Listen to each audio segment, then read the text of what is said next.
In this episode, yes, we are joined by our guest and friend of the show, Mike Watland. We will revisit the Super Bowl future pool and our current picks for NFL MVP Super Bowl. Take a look at those.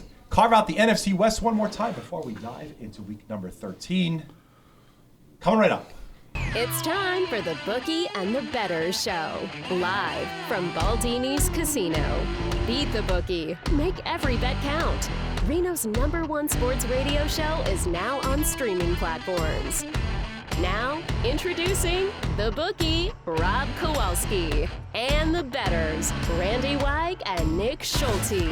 Yes, once again, welcome back to the Bookie and Bettors show. I am your host, Robert Kowalski, joined once again by our friend of the show, Mike Watland. Welcome to the show, Mike. Thank you. Thanks for having me. Of course. Mike joins us. Hopefully, more than just this one time. We do love to have our guests. And Nick, of course, thank you so much for everything that you effort to making this show just a smashing success, my friend. I wish my picks last week were a success. We will touch on that, I promise. Of course, we did mention from the very top, we will take a look at week number 13. Obviously, it's the Thanksgiving Day episode, and we'll take a look at those three games. And then the fourth one, a fourth game now on Friday. A couple other week 13 games. I do want to take a look at the NFC West one more time, as things have gotten weird in that division. That's an understatement. And then the final thing is I want to take a look at the future pools. Things have changed a bit. Okay. A little top heavier than normal. Lions, we'll get to all that, as I really haven't seen a favorite to win a Super Bowl this early in the season. I know it's not early, but I'm saying with this much time left in the season, for them to be sub 4-1 is an anomaly. So we'll discuss that. I want to how many people would actually go against that number if we offered up a yes or no. However, let's go and start up the way we always start off every episode. Take a look at the best teams against the NFL spread this season. Speaking of those Lions, they are now 9-2 against the spread. Broncos 9-3, followed by the Steelers and Colts at 8 wins apiece against the spread, 8-3 and 8-4. The Chargers and the Vikings 7-3-1. Cardinals and Bucks 7-4 against the spread, along with the Eagles and Bills. And then finally, the Commanders at 7-4-1 against the spread. I don't really know how we got to this point with the Eagles, but gentlemen, they have rolled off 7 straight wins. Surprising. Saquon. Yeah, he's definitely been. I mean, I think, looking back to last year's offseason and the whole, how valuable is a running back? And you just look at, Derrick Henry, going from where he was to where he is. And you look at Saquon going from where he was to where he is. And then you look at what the records of their new teams versus their old teams are. And you tell me running backs don't matter? Come on. Wasn't that conversation? I think, Mike, we've been talking about this for like the longest, where it was the running back. And that was the key position. Yeah. And then they threw it all away. Yeah. Well, once quarterbacks became a little more mobile, kind of scramble around and then, beat you with your feet and their arms, the running back kind of became a second-tier position. But I think, I don't know if, obviously, Derrick Henry is just a god among men, and, Saquon's just having a year of his life. So, but, they're doing it justice for sure. Showing some strength. No doubt, Mike. We have Saquon Barkley putting up numbers that we haven't seen since Walter Payton. Yeah, it's impressive. I think the key to that, though, is their offensive line has been so solid. And I'm a Raiders fan, and they don't seem to ever address the offensive line. And so you're going to keep having the same problems unless you deal with the guys that get the work done. 100%. It just makes sense to me. It starts in the trenches, and I've said it plenty of times on this show before. And I feel bad for these early round draft picks, quarterbacks, running backs, and they go to these teams. And, they might have all the talent in the world, but if you can't drop back and pass, it doesn't matter, right? Well, you just look at some of these, quarterbacks even now. Sam Darnold obviously, didn't make it with the Jets, but same thing there. They had no offensive line, and then kind of moves around and having a halfway decent season, much better than he was with the Jets with Minnesota now. So the season of his year, of his career, actually, I think, too. Good point. Yeah, it's been impressive. All right, we know the MVP award in the NFL is predominantly given out to a quarterback. However, should we just call it the Lamar Award? Or entertain me here for a moment. I want to see if we've got a buy price that's appropriate here. Speaking of Saquon Barkley and the season that he's having right now. At the Book of Baldini's, currently the favorite to win the MVP award, Josh Allen of Buffalo at plus 150. Lamar Jackson at 2-1. Jared Goff at 6. And then Saquon Barkley at 7-1. We haven't seen a odds-on top 5 running back in a very long time. Mike, Saquon Barkley 7-1 to win the MVP. Buying, yes or no?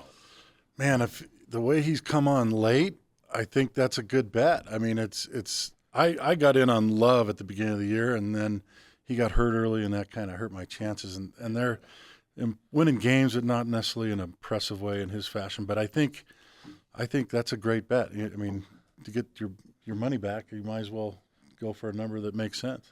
Do the books ever offer injury insurance for future bets? I'm just saying. I feel like how many times I'm in the same boat where I'm like, oh, this is a lock. I'm over here trying to hold 2-3%. You want insurance on a bet? Insurance. Yeah. That's, you know what though?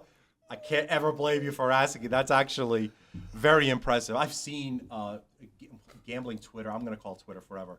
They are notorious for pulling up prop bets on single game parlays where they'll say, hey, you know what? I've got this 4, 5, 6 teamer or whatever the case may be. Whoever it may be. Let's just say Nico Collins. Mm-hmm. He didn't start. I should pay me out on all 5 of those, 5 of the legs instead of the 6 because he didn't start. It's right. Yeah. Like prime example, what was it?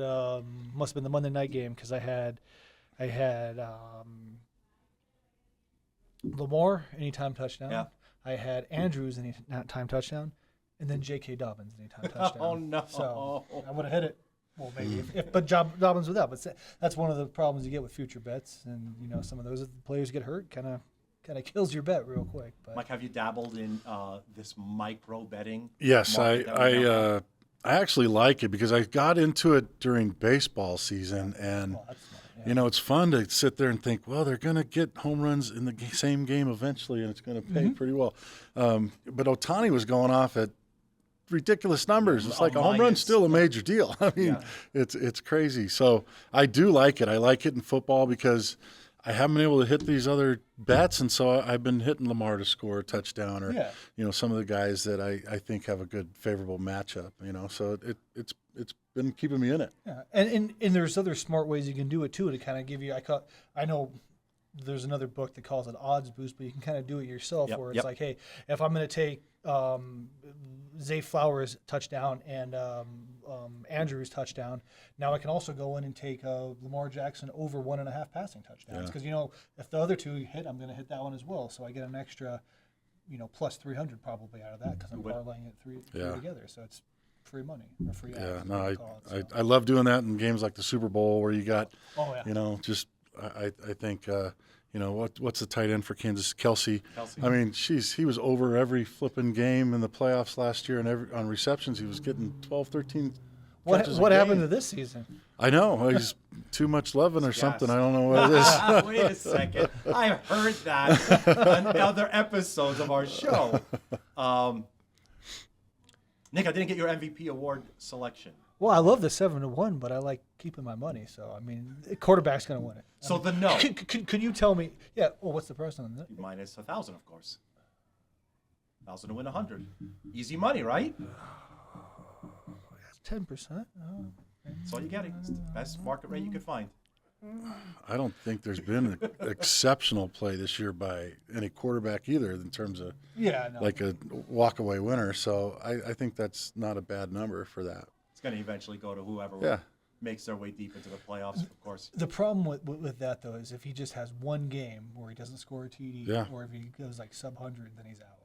He's got no chance. So versus a quarterback, you might have bad games, but as long as your team's still winning, I think that keeps him in it. So. Who's the last non-quarterback to win the MVP? Could it be Adrian Peterson? Yeah, I think. Why does that keep sticking out from like almost 20 years ago? It's the last one I could think of. It wasn't McCaffrey.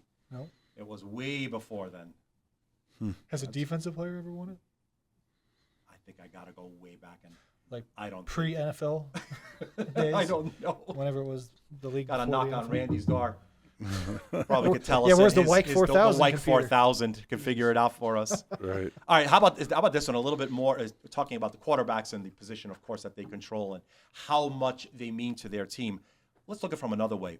I'm going to rank the top teams in the NFL. I wanted to take a look at the Super Bowl futures that we're currently offering. Kansas City last week, of course, they squeaked by with another win over Carolina, 30-27. Lions ruled the Indianapolis Colts. By the way, I don't understand how this happens. Carolina, we just kind of put them aside and said, thanks for playing, figure things out, try again next year. And yet they had like the best efficient offense of all season long against Kansas City. Yeah. It's getting stranger and stranger with the Chiefs right now, but they got another win. That being said, let me flip side this from a betting perspective. The Kansas City Chiefs are now 0-4 against the spread as a favorite of a touchdown or more this season. Guess what they are on Friday? We'll get to that. They are 4-0 straight up, right? So talk about that mirror image of each other. 0-4 against the spread, 4-0 straight up as a favorite of a touchdown or more this season. We'll get to that Friday game in a little bit. But however, from the very beginning, I wanted to take a look at the tops of the NFL right now. Obviously, we talked about the Detroit Lions and the Philadelphia Eagles. The Buffalo Bills are hosting San Francisco on Sunday night. A 7-point favorite. I'm guessing Purdy is back at 100%. That number is already baked in with that idea. So it's already a 7. We'll talk about that one as well. Kansas City, of course, has to be at the top of the discussion. Mike, if we had a choice right now for your NFL championship winner amongst those groups, or perhaps another, Green Bay we talked about. I know you mentioned Love earlier. Minnesota is 20-1. Houston 33-1. Or is it a field bet? How would you like to make a future bet this year? If I was to make a future bet, I'd have to go with the Lions. I just think that it's time for them to finally kick something off, and I think this is their year. I really do. I think they finished last year, kind of in a disappointing fashion and had it right in front of them, and I think they're going to get over the top. You did say that last week. Okay. Not changing. Even at the price of 3-1. I think any true sports fan, regardless of who your team is, a part of you wants to see the Lions take this. I mean, it's been so long for them, and have they even won over a Super Bowl? I don't think they have. 50s or so. Oh, yeah, I mean, but that was pre-NFL. Pre-NFL. That was whatever the league was before. I don't know if that counts, but I mean, I think I'd love to see the Lions do it. I just don't think they are. I think, their game plan, I think maybe in the regular season where they're taking those risks is great. But come playoff times and you lose and you're out, you make one wrong decision, and I think – I think they falter somewhere in the playoffs. I'll let you lay 380 right now that they do not win the Super Bowl. Plus 380? No, minus. Minus 380. That they do not win the Super Bowl. That they do not win the Super Bowl. I think that's a pretty safe bet. I wouldn't take it just because I think bankroll management. I don't want to. 360. But the thing is, I'm going to have to tie up a good chunk of change. 357. Yeah, I'll take the bet. Like I said, I just see, kids, that's how it's done. I got him to lay 357. I got Mike to take 3-1. This is how you book. That was it right there in real time. I digress.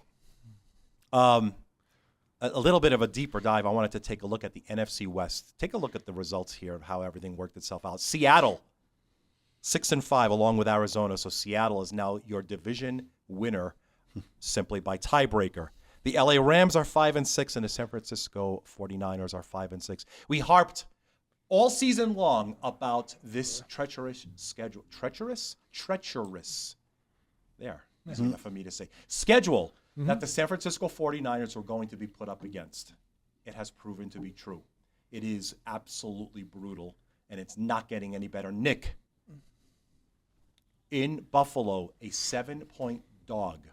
When's the last time they were a 7-point dog anytime? Oh, it's probably back in 2022-ish. Is this it? If they lose this game, can close out the season. I got them losing this week, and I think they're going to still finish that division on top somehow. That you can get paid on very handsomely. Okay. Hold that thought. I want to see what he has to say. I'm not very bullish on this game. I mean, you're first off, it's a Sunday night game. You're in Buffalo, and there's supposed to be like 3 feet of snow. Okay. So they got to play in it too. Yeah, but they're little. If you live in Buffalo, I think you're a little more used to the cold in there. I mean, these are California guys. Come on now. So Current number 7. Let's go ahead and break it down. I'm not gonna bet it, but if I was, I would take Bills -7. Stop it. Not bad. But What as would I take you on said, that? I always appreciate. I am not putting this on the record. However, so Mike, we've got the Bills as 7-point favorite. So there's a big red circle on this game, obviously, for the obvious reasons. Purdy, 7, the total 44.5. What jumps out here from a betting perspective? The total. I know there's going to be bad weather, but I think the defense is going to score in this game, and I think that the offense is still going to be able to get it done. I mean, you're going to be able to run the ball. I think both teams can run the ball. I think there's going to be some scoring going on. I really do. Sneaky play on the over. I like that. Yeah. So an unofficial laying the 7 and an over the 44.5. I'll accept that for that late Sunday night game at 5:20 p.m. here at the Book at Baldini's. I'm sure you've heard me say before that the trend is your friend. So it's like, let's go back to 21. Niners made the Super Bowl. 22, they missed the playoffs. 23, they made the Super Bowl. 24, missed the playoffs. So 25, it's our year. We're back in the Super Bowl. Yes? You figured it out. Good. I'm glad that you're finding. Just roll with it. Just look at the bar graphs. It's been a tough year. It's only going to get worse, but it'll get better. I promise. Is the odd year the Giants' year, too, that they used to always talk about? Yeah, that's true. They haven't heard them talking about that anytime recently. But I always think that was 2010s. Nick, week 12 wasn't your best week. 2-5. That's against an the spread. understatement. Your record going into week 13, you are just a smidge over at 27 wins, 26 losses, and a push. If we do the math against a bookie, Yeah, I'm not doing that. you're kind of bobbing, I'm taking in the on hole. water. Yeah.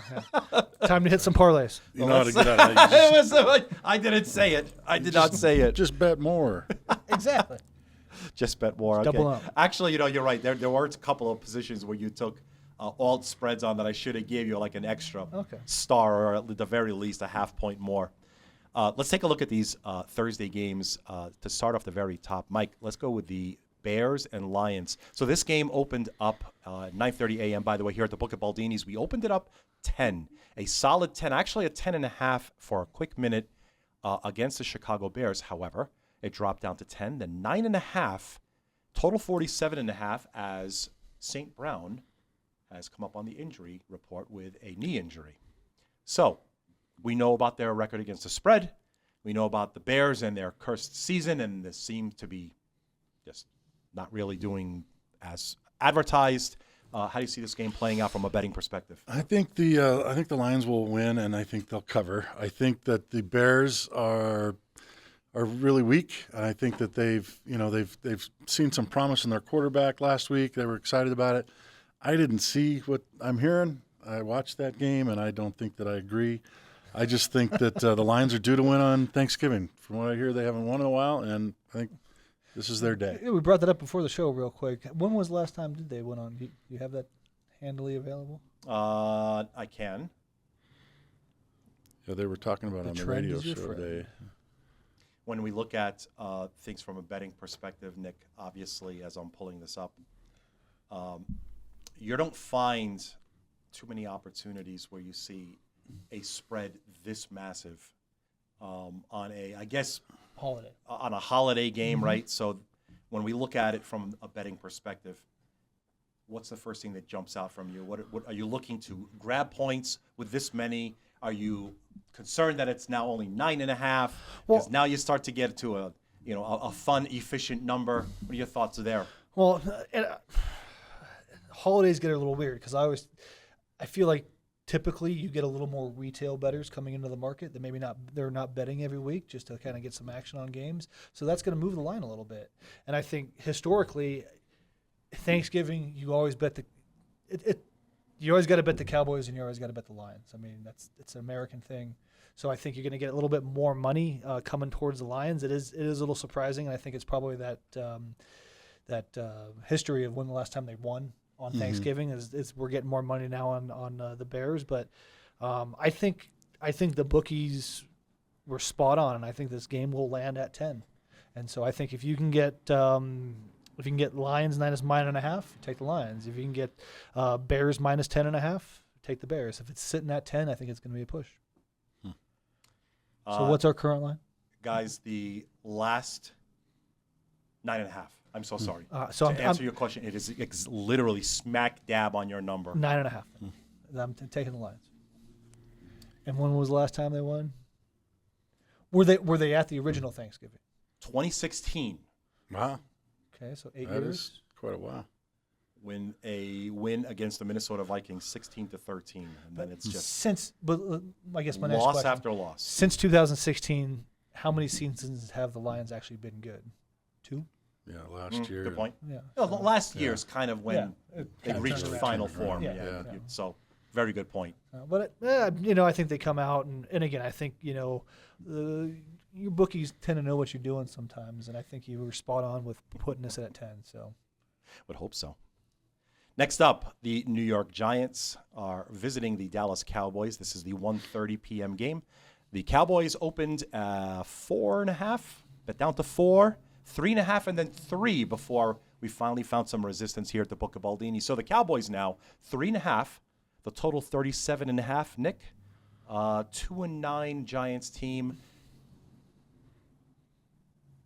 Cutlets. well, I got On the injury report, fresh news, I don't know who's going to be the quarterback for the Giants.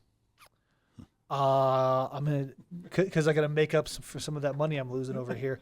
I'm gonna do alt spread. Cowboys win by 10 or more. I'll let you. Okay, perfect. So 9.5 is your alt spread number. Just So minus you're 10. laying the Minus 3.5. By the way, did you actually? So no, you're not your official play on the Bears Lions. I'm so sorry to go back.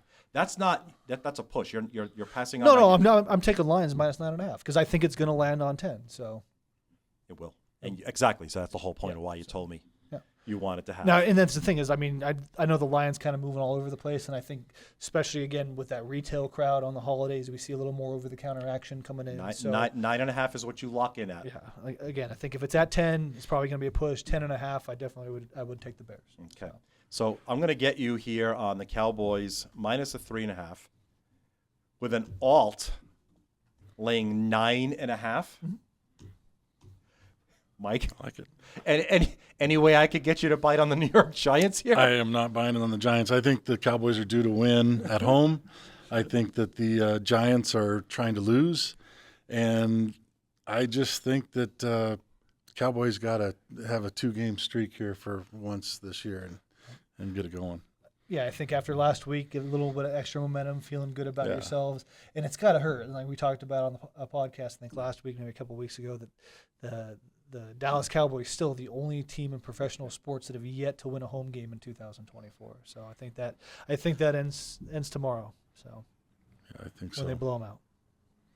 Duly noted with alt spread as well. No, I will say I got a little bit of bone to pick with Jerry Jones because he had the opportunity to do a pretty cool thing. They should have signed Daniel Jones for this game. I'm just saying. So in Minnesota, by the way. And you are from the Bronx, I believe. Correct? Brooklyn, but yes. Okay, Yeah, close it's enough. just Same a few general minutes, area, yes. right? Just a couple subway So I'm stops. assuming the Giants is kind of your team. That's my bag. Okay. Yeah. What is going on with their quarterback situation? So let's go back. I'm only going to spend 30 Sanders seconds on this. all the way next year. The Giants drafted Derek Brown out of Duke. The moment that happened in the supplemental draft, this goes way back. I cursed through remotes. I said, I don't want this pick. Please take this back. TiVo, please go backwards. I don't want to see this life. I didn't want it. How did that segment of my life go? Okay. Now, another Duke quarterback gets drafted. I'm looking at it, I'm saying, okay, we need a quarterback. Justin Fields. Right there. We could take Justin Fields right there and have just a great draft the rest of the way. Another Duke quarterback. Bon voyage. I don't ever want to see another Duke quarterback play for the New York Giants ever again. Who do I want next year? I don't want to be the number 2 slot. So just tank. Don't have me choose between, the worst of it. Although I don't know, we could have a whole episode just talking about, the draft between, Ward from Miami and then obviously Sanders. But it's too early. I'm still very hurt by this season. To say the least. I can hear it in your voice. And we don't. I know we don't have the data on it right now, but I'd be very curious to go back and look and what team has been the most successful with their first round draft picks. Because it just seems like a majority of them. I feel like if you get drafted in the third round, you're more likely to still be in the NFL in 4 years than if you're drafted in the first round. Yeah. And I don't know if that's just expectations coming being a first round draft or what, but and I think it's back to what we talked about earlier is there's a reason that you're getting the first overall pick in that draft, and more often than not, that reason is you have no offensive line. Yeah. And so if you got no O line, it doesn't matter who you have behind there. So. Ask Mike, how did Jamarcus Russell experience work out? Dude, that was the most weight anybody's gained before a season, and he was a quarterback. That's crazy. Last up on Thursday is the Miami Dolphins at the Green Bay Packers. Talk about a boatload of offense that we could see in that one. Miami currently a dog in Green Bay. I'm going to have you guys chew up -3, -120. We'll forget about the VIG there. Packers 3 in the total 48. Mike, you first. I like the Packers. I think they're going to cover. I think that the Dolphins been playing a lot better with Tua back, but it's going to be a little chilly there, and those guys are going to be struggling, I think. And I just think that the Packers have been playing pretty solid all season. They haven't been talked about. They're not blowing anybody out. They're actually games are close. Sleeper teams, and I yeah, think, but you just don't want to play them, right? And then if you're in cold weather and you're getting hit, and I don't know, I just think that it's going to be a good day for them. Do we have a weather report by any chance for that? I mean, obviously, we could probably look at something right now. I could probably tell you, though, before I take a look, I think that, Nick, if you coming fresh off of seeing the Green Bay Packers, I'm sure you focused on that game for a little bit before you decided to turn off. About 5 minutes. Ever since Tagovailoa's returned, looked pretty good. Devin Ache's looked very good. Tyreek Hill's starting to say, am I getting any targets? Yeah. Or does someone want to throw my way here? Wins are amassing, though. I would probably like to wonder if they've got a shot at actually even making the playoffs at 5 and 6. They look like they're starting to. At the if I want to say peak, they're headed that way. 3 points. They're only one hit away from it all falling apart again. That's true. Forever. 3 points too much then? These are tough, and I was talking a bit about this earlier, and just when you see those different teams from different conferences play, they're going to play once every 4 years. Then you add in Thanksgiving evening game in Green Bay in the cold. Short week. Yeah, I mean they're. Let me see if I can change your perspective here. 30 degrees and showers/snow. Sleet then probably. Packers. I'm not a meteorologist. Just happened to read that on You're probably better than weather.com. most of the You got a Hawaiian who lives in Florida playing in Green Bay. I just don't see him killing it. Sir, touche. So yeah, no, I think it becomes a run game, and I mean, Achane is, I mean, he's great, but Jacobs is going to take over this game. They're going to control time of clock, and yeah, I think they have no problem. They probably win by. Let's take 9.5 all the way down on Thursday. No, I want to say 9.5, but I think they cover. They cover the. They cover the 3. They cover the 3. Taking Nice the Packers. number. I always love covering the 3. Here's a game, Mike, I'd like for you to go ahead and take a look at. Obviously, our first Friday, Black Friday. I don't know how they're going to market this one, but the match that's coming up on Friday is the Raiders at Kansas City. It looks like we're going to have O'Connell as the starting quarterback. Kansas City, 13, and the total 42.5, Mike. I like O'Connell. I think he should have been the quarterback right out of the gate this year. I think Minshew was a mistake. I think the fact that he's healthy again and at least healthy enough to get in there, and that's their only choice anyway, it seems. But I like to see what they're going to do. I mean, it's one of those, go to the bathroom or get off the toilet type of a situation with your quarterback, and they definitely need a quarterback. And if this is the guy, I'm happy to see it. Let's start progressing and get that lineman we need. But I just think that the Chiefs are going to win this game. I don't think they are going to blow them out, so I think that's a big number, but I am not betting this game no matter what. But if I had to, I would take the Raiders and the points. Nick, obviously, we talked at the very top of the show. Kansas City's perfect record against the spread of a touchdown or more. Do you not even care? Will you buck this as we took a look at a couple of other stats and some trends from last week? No, give me that again. I thought they were 0-4 over 10. 0-4 against the spread. Over 10. 7 or more. Over 7. Touchdown or more. Okay. So they're obviously a touchdown, almost 2 touchdowns. So they're 0-4 against the spread in that scenario, 4-0 straight up. I like the Raiders in this one. I mean, 13 points is a lot. Like you said, you talk about the record, and I feel like the Raiders are just the kryptonite for Mahomes for whatever reason. I don't know if it's a rivalry or what, but they always tend to. I feel like I said that earlier in the year, and it didn't quite work out that way for me. But I'm still going. I'm going bullish on the Raiders. that division has been filled with tough games whenever those teams play each other. I mean, you look at the Broncos and Raiders last week. That was a good game. You know, it was just a tight game, and I just think that they know each other. They have real pride in staying competitive, and I just think that the Raiders are just not a good team. But I don't think the Chiefs play to their opponents the way. I mean, look at what they did last week as well. I just think that they show up at the end of the game and they get it done. They know how to win. They know how to win. Yeah. But I don't think that they're really let's just kill them all the way through. I think they're preserving energy. They're not the Lions. They're not. I take back, by speaking of Denver, I take back everything I've said all season long about Bo Nix. His real deal. Yep. And Starting I to get it think that going. they definitely have themselves their starter for, as they say, you found your decade quarterback. Yeah. So Good for congrats to Denver. Far more than I could say about,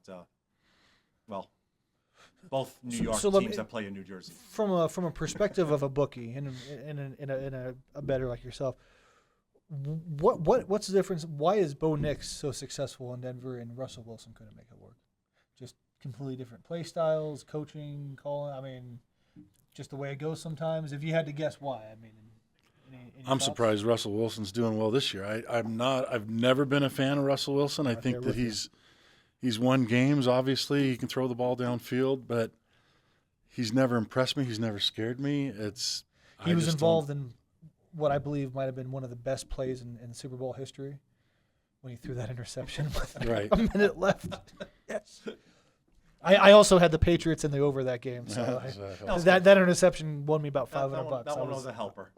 I don't know how to even answer that question. It's a great point because Russell Wilson's performing above par. You would make him like in the top 15. Yeah, easily. I would put him. But is it because of the system? Because of how great the talent is around him? Well, I'm in a couple fantasy leagues. Mm-hmm. I don't think he exists in either one of these deep leagues. You know, so he's not a producer. So, but to that point too, I mean, he wasn't the starter until what, week 5 or 6? You know, so.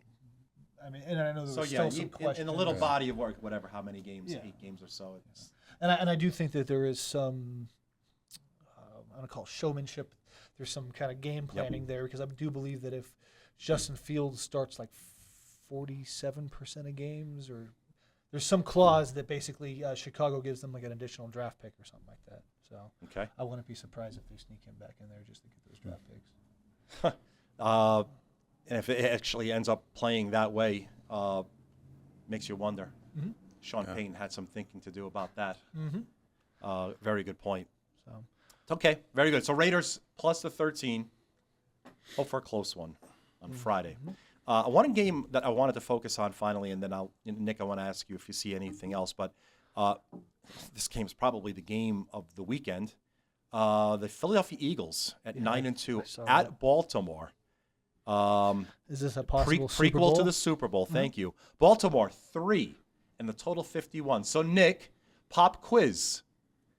The game's in Baltimore, and I made them 3 over Philly, where we have them on a neutral field in a Super Bowl. Does it pick them, or half point? Half point. Yeah. Okay.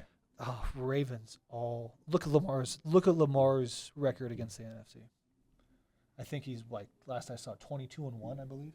So, yeah, and I mean he's a dynamic quarterback, and it's one of those things you don't see that every day. You don't play him twice a year, and it's hard for A to match his speed, and looks like this year he's got the arm talent to beat you over the head too. So, He's truly your dual threat quarterback, and I think the Ravens take this one pretty easily. Marvelous performance. I don't know if it was more the Ravens just being that good, or the Chargers.